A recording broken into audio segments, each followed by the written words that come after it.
సంజయ్ ఉవాచ దృష్ట్వా తు పాండవానీకం వ్యూఢం దుర్యోధనస్తదా ఆచార్యముపసంగమ్య రాజా వచనమబ్రవీత్.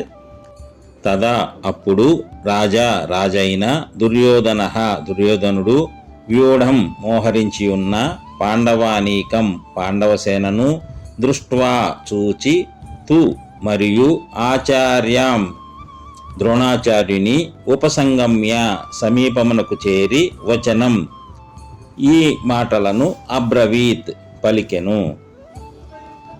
సంజయుడు పలికెను. ఆ సమయమున రాజైన దుర్యోధనుడు వ్యూహరచనతో సమరమునకు మోహరించి ఉన్న పాండవ సైన్యమును చూచి ద్రోణాచార్యుని కడకేగి ఇట్లు పలికెను.